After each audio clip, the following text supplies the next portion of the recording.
39ஆம் சங்கீதம் 3ஆம் வசனத்துல இருதயம் அனல் கொள்வது. 39 Psalm verse 3, the heart is waxing warm. 39ஆம் சங்கீதம் 3ஆம் வசனத்தை வாசிக்கலாம்.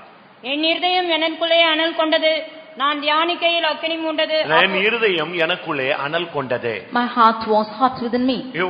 இருதயம் தான் ரொம்ப முக்கியமானது. Your heart is most important. இருதயத்திலே சுத்தமுள்ளவர்கள் பாக்கியவான்கள், அவர்கள் தேவனை தரிசிப்பார்கள். Blessed are the pure in heart, for they shall see God. ஆனா இருதயம் வழுவி போகிற இருதயம் உனக்கு இருக்க கூடாது. You should not be a heart which is fainting. கேடானதும் திருக்குள்ளதுமான இருதயத்தை நீ வைத்துக் கொள்ள கூடாது. You should not have a heart which is thinking wrong things and devising உன்னுடைய mischievous. இருதயத்தை நீ எப்பொழுதும் சுத்தமாய் காத்துக்கொள்ள வேண்டும். You should always keep your heart pure. கெட்டுப்போன தன்னுடைய இருதயத்தை வைத்துக்கொண்டு வாழ்க்கையிலே முன்னேற முடியாது என்பதை உணர்ந்ததான தாவீது என்ன செய்தான் தெரியுமா?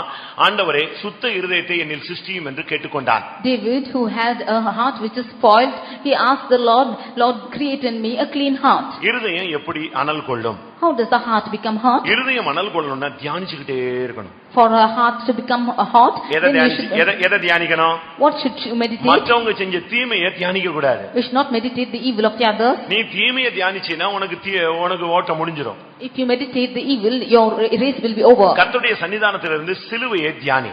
You meditate the cross and being in the presence of God. ஒரு சிலர்லாம் வேற காரியத்தை தியானிக்கிறாங்க. Some of them are meditating other things. 77ஆம் சங்கீதம் 3ஆம் வசனத்துல பார்க்கும் பொழுது 77 Psalm verse 3. இதே சங்கீதக்காரன் சொல்றான், நான் தியானிக்கையில் என் இருதயம் தொய்ந்து போயிற்று. And the same psalmist says that when I was remembering, my heart was troubled. அது தவறு. It was wrong. அந்த தியானம் தவறான தியானம். ஆனபடினால உன்னுடைய இருதயம் தொய்ந்து போகிறது. That meditation is wrong and therefore he is becoming troubled. நீ கர்த்தருடைய கட்டளைகளை தியானிக்க வேண்டும். You should meditate the law of the கர்த்தருடைய Lord. வேதத்தை தியானிக்க வேண்டும். You should meditate the word of God. அவருடைய நாமத்தை தியானிக்க வேண்டும். You should meditate the name of the Lord. மல்கியால சொல்லி இருக்கிறது அவருடைய நாமத்தை தியானிக்கிறார். In Malachi we see that they meditate on his name.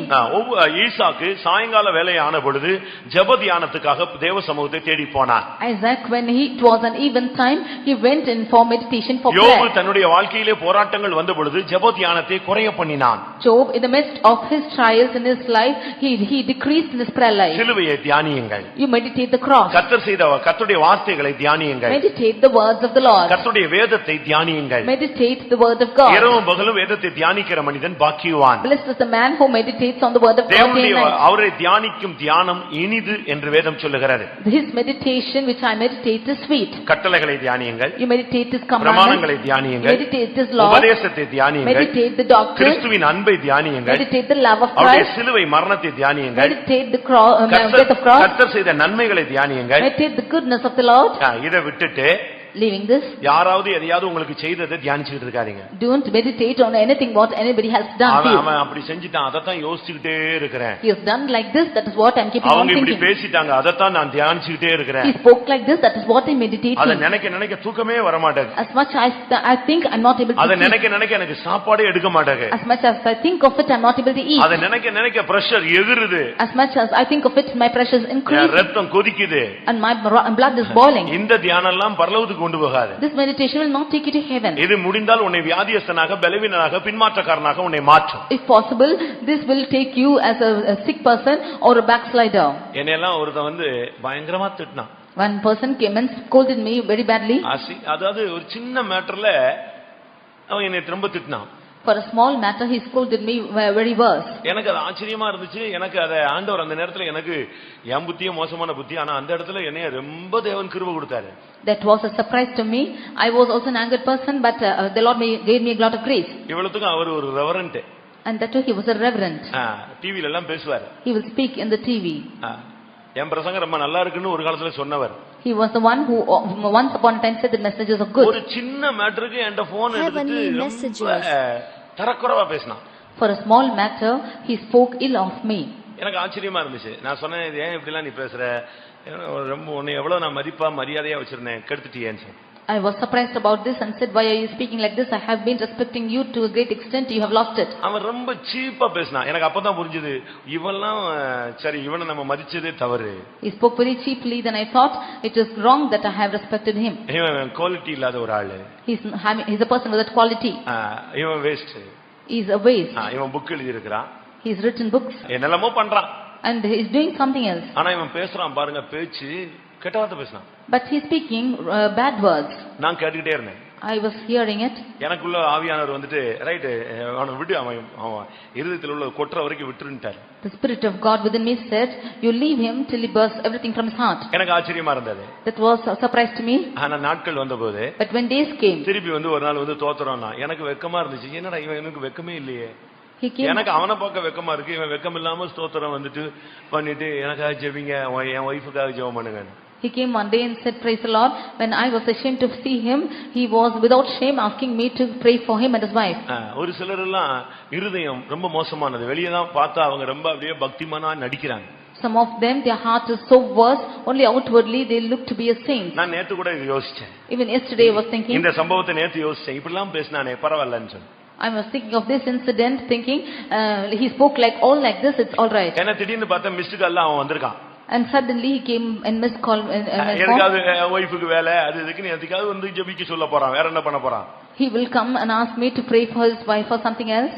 இவளும் பேசிட்டு நான் ஜெபிச்சா நடக்கும்னு அவனுக்கு ஏதோ ஒரு அற்ப விசுவாசம். Speaking all this, he had a little faith within him that I will pray and அப்பதான் நான் யோசிச்சேன், பரவாயில்ல எனக்கு அன்னைக்கு கிருபை கொடுத்தாரு.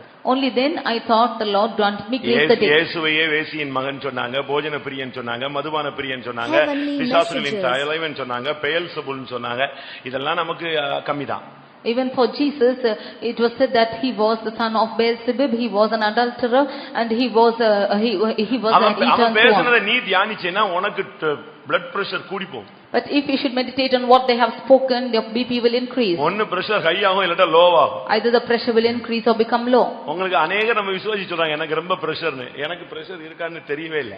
Many of them say that they have high pressure, but I do not know what my pressure is. நீ கையிலே வீட்லயே ஒரு மீட்டர் மாதிரி வச்சிட்டு கட்டிக்கிட்டு பாத்துக்கிட்டே இருந்தீனா பாத்துக்கிட்டே இருக்கலாம், கூடிட்டே இருக்கும் குறஞ்சிட்டே இருக்கும். If you keep the meter in your hand and always see, it will increase and decrease. எல்லாத்துக்கும் மீட்டர் வச்சிருக்கான் வீட்ல.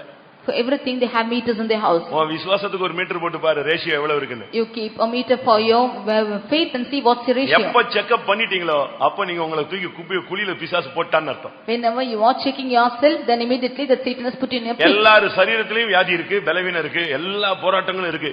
நீ செக் அப் பண்ணாத வரைக்கும் நீ சுகவாசி. செக் அப் பண்ணிட்டேன்னா நீ நோயாளி. There is sickness in all the bodies, but until you check up, then you are in healthy condition, and when you check up, உங்களுடைய இருதயம் அனல் கொள்ள வேண்டிய ஒரு நேரம் வந்து விட்டதே. It's the time when your heart should wax hot. இருதயம் தோய்ந்து போக கூடாது. Your heart should not be faint. அதுக்கு காரணம் நீ தியானிக்கிற தியானம் தான். The reason for this is your meditation. யாராவது சொன்னது, ஏசுனது, பேசுனது எல்லாத்தையும் தூக்கி போட்டுரு. You put away all what the others have spoken or scolded and profound. கர்த்தர் செய்த நன்மையை தியானிச்சு பாரு. Think of the goodness that the Lord has done. கர்த்தருடைய வேதத்தை தியானிச்சு பாரு. You meditate on the word of God. ஆண்டவருடைய அபிஷேகத்தை தியானிச்சு பாரு. Meditate on the anointing of God. ஆண்டவர் கொடுத்த வாக்குத்தத்தத்தை தியானிச்சு பாரு. Meditate on the promises of God. சிலுவையில உனக்காக தொங்கினார் அந்த சிலுவையை தியானிச்சு பாரு. Meditate on the cross which he has hung. உன்னை ஏசுனதுக்காக அழாத, சிலுவையில அவர் தொங்குனதுக்காக அழு. Don't cry for having scolded you, but you cry for because he's hung on the cross. இந்த தியானத்துல ரெண்டு வித்தியாசம் இருக்கு. There are two differences in the meditation. மாம்சீகமா ஏசுனது, பேசுனது, நடத்துனது, சம்பவங்கள் அது இதுன்னு நீ நினைச்சிட்டு பாத்தீனா உன்னைய பிசாசு உன் இருதயத்தையே நிப்பாட்டி வச்சிருவான். If you think of the carnal talks or actions or what is being spoken against you, Satan will keep you stop like that. அதனால தான் 39ஆம் சங்கீதத்திலும் தியானம் இருக்கு, 77ஆம் சங்கீதத்திலும் தியானம் இருக்கு. ஒரு தியானம் இருதயத்தை தோய்ந்து போக வைத்தது, ஒரு தியானம் இருதயத்தை அனல் கொள்ள வைத்தது. That is why in 39 Psalm and in 77 Psalm there are two meditations, but one meditation made the heart to become hot and the other made the heart to be faint.